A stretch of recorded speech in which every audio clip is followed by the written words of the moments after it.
이동 중에도 변호사 시험의 핵심만 쑥쑥 여러분의 합격을 앞당겨줄 비밀병기 이동법학입니다. 지금부터 민법 총칙의 난공불락 요새로 불리는 바로 이 법인 파트 제31조부터 39조까지를 완벽하게 정복하는 시간 시작해 보겠습니다. 자, 바로 한번 뛰어들어 보죠. 법인 파트. 양은 진짜 방대한데. 판례는 복잡하고 어디서부터 손대야 할지 막막하셨죠? 걱정 꽉 붙들어 매세요. 오늘 이 시간을 통해서 각 조문을 핵심 키워드, 출제 포인트, 그리고 답안지에 바로 쓸 수 있는 필살 문구로 완벽하게 해부해 드릴 겁니다. 이게 끝날 때쯤이면 법인 파트는 여러분의 가장 자신 있는 전략 무기가 되어 있을 거예요. 좋습니다. 그럼 제1장 법인의 탄생부터 시작하겠습니다. 법인이라는 존재가 과연 어떻게 세상에 등장하는지 그 법적인 근거가 되는 조문들을 시험에 딱 맞게 하나씩 뜯어보겠습니다. 자, 첫 번째 조문 제31조입니다. 법인은 법률의 규정에 의함이 아니면 성립하지 못한다. 딱 봐도 핵심 키워드가 보이죠? 바로 법률의 규정, 다른 말로 법률주의입니다. 이게 무슨 말이냐면요. 법인은 우리 같은 자연인처럼 그냥 저절로 태어나는 존재가 아니라는 거예요. 오직 법이 허락하고 정해놓은 절차에 따라서만 만들어질 수 있다는 대원칙을 선언한 겁니다. 법인 파트 전체를 꿰뚫는 기본 정신이라고 생각하시면 돼요. 이어서 제32조로 가볼게요. 비영리법인의 설립 요건을 다루는 조문인데요. 여기서 무조건, 진짜 무조건 짚고 넘어가야 할 핵심 키워드는 두 가지입니다.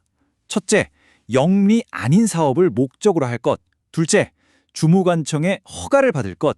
이 두 가지 요건이 모두 딱 맞아떨어져야 비로소 비영리법인이 될 자격이 생기는 겁니다. 특히 이 허가의 법적 성격, 이게 바로 객관식 시험의 단골 출제 포인트입니다.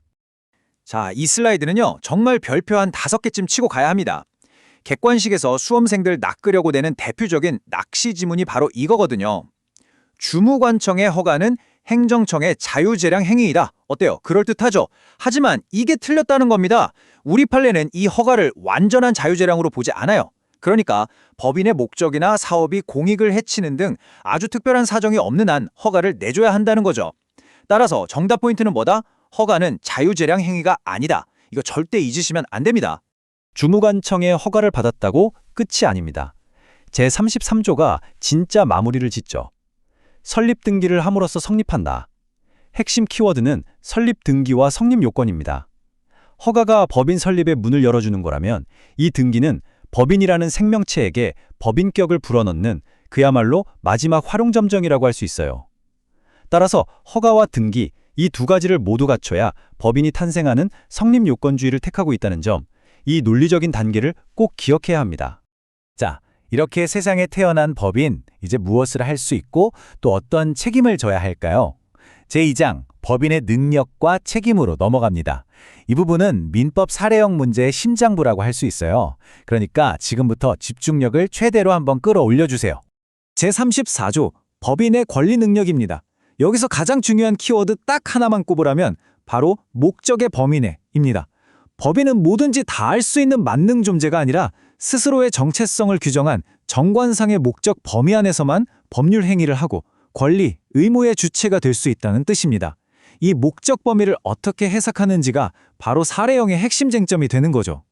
드디어 나왔습니다. 사례형의 제왕 제35조 1항입니다. 법인은 이사 기타 대표자가 그 직무에 관하여 타인에게 가한 손해를 배상할 책임이 있다. 핵심 키워드는 대표자, 그리고 직무에 관하여입니다. 쉽게 말해서 법인의 대표기관이 업무와 관련해서 사고를 치면 법인 그 자체가 책임을 져야 한다는 조문입니다. 이 조문 하나에서 정말 수많은 복잡한 사례 문제들이 파생됩니다. 그렇다면 가장 중요한 쟁점인 직무에 관하여는 어떻게 판단할까요? 대표자의 속마음이나 주관적인 의도는 전혀 중요하지 않습니다. 우리 판례는 철저하게 외형이론의 입장이죠. 슬라이드에 나온 것처럼 밖에서 객관적으로 봤을 때 그게 회사 일처럼 보이면 충분합니다. 설령 대표자가 개인의 사리사욕을 채우기 위한 행동이었더라도 겉모습이 직무집행으로 보였다면 직무 관련성이 인정된다는 것, 이게 절대적인 핵심입니다. 그래서 제35조 사례 문제를 만났을 때 여러분의 답안지 목차는 무조건 이 3단계여야 합니다. 첫째, 행위자가 대표기관인가? 둘째, 그 행위의 직무 관련성이 인정되는가? 여기서 방금 본 외형 이론을 써야겠죠. 셋째, 그 행위 자체가 일반 불법 행위 요건을 충족하는가? 이 세 가지 요건을 순서대로 검토하는 것이 완벽한 답안의 골격입니다. 일종의 공식이라고 생각하세요. 이제 법인의 내부로 한번 들어가 보겠습니다. 제3장 법인의 운영과 기관입니다. 법인이라는 조직을 실제로 움직이는 사람들은 누구이며 그들에게는 어떤 규칙이 적용되는지 살펴보겠습니다. 법인의 기관은 크게 두 가지로 나뉩니다. 반드시 두어야 하는 필수 기관, 바로 이사입니다. 이건 민법 제57조에 근거하고요. 반면에 도도되고 안 도도되는 임의기관으로 감사가 있죠. 이건 민법 제66조입니다.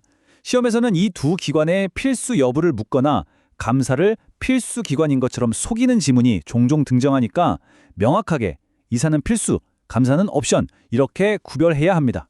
시험이 아주 좋아하는 특수한 상황 두 가지입니다. 이사가 없거나 결혼이 생겨서 법인 운영에 공백이 생겼다. 그러면 법원이 임시이사를 선임합니다. 이게 제63조고요. 만약 법인과 이사 개인의 이익이 서로 충돌하는 상황이라면요. 이때는 이해관계를 공정하게 조정할 특별대리인을 선임해야 합니다. 이게 제64조입니다. 어떤 상황에 어떤 제도가 적용되는지 정확히 연결하는 것이 핵심입니다. 그럼 방금 본 임시이사의 권한 범위는 어디까지일까요? 이 판례가 명확한 기준을 제시합니다. 임시이사는 원칙적으로 정식이사와 동일한 권한을 가진다. 임시라는 단어에 속아서 권한이 제한될 거라고 생각하면 절대 안 됩니다. 정식이사가 할 수 있는 모든 통상 업무는 물론 총회 소집 같은 중요한 업무도 수행할 수 있다는 것이 대법원의 확고한 태도입니다. 하지만 임시이사와 반드시 구별해야 할 존재가 있습니다. 바로 직무대행자입니다. 가처분 결정 등으로 선임되는 직무대행자는 임시이사와는 정말 하늘과 땅 차이입니다. 이들은 원칙적으로 법인의 현상 유지를 위한 통상 사무만 처리할 수 있습니다. 즉, 중요한 의사결정은 할 수 없다는 거죠. 임시이사는 정식이사와 동급, 직무대행자는 현상 유지용. 이 명확한 대비가 시험에 나옵니다. 자, 드디어 마지막 장입니다. 오늘 배운 모든 지식을 실제 답안지에 녹여내서 점수를 폭발시킬 답안지 필살 문구를 공개합니다. 이 문장들은 토씨 하나 틀리지 않고 그대로 암기해서 여러분의 것으로 만드십시오. 첫 번째 필살 문구, 바로 제35조의 심장인 외형 이론에 관한 것입니다. 이 문장은 판례의 핵심 논리를 가장 정제된 형태로 담고 있습니다. 답안지에 이 문장이 보이는 순간 채점자는 여러분이 판례 법리를 정확히 이해하고 있음을 확신하게 될 겁니다. 두 번째는 제34조 법인의 권리 능력 범위에 관한 문제입니다. 목적 범위를 좁게 해석하는 것이 아니라 목적 달성에 필요한 행위까지 넓게 포함한다는 점, 그리고 판단 기준이 주관이 아닌 객관적 성질이라는 핵심 쟁점을 완벽하게 요약한 문장입니다. 이것도 그대로 암기하십시오. 마지막 필살 문구는 정관 변경의 효력에 관한 것입니다. 이 한 문장 안에 절차적 요건, 즉 총사원 3분의 2 동의, 그리고 효력 요건인 주무관청의 허가, 마지막으로 요건을 못 갖췄을 때의 법률 효과인 무효까지 모두 담겨 있습니다. 이렇게 여러 쟁점을 압축적으로 보여주는 것이 고득점 답안의 비결입니다. 자, 어떻습니까? 복잡하고 막막했던 법인 파트가 이제는 명확한 논리의 지도로 그려지시나요?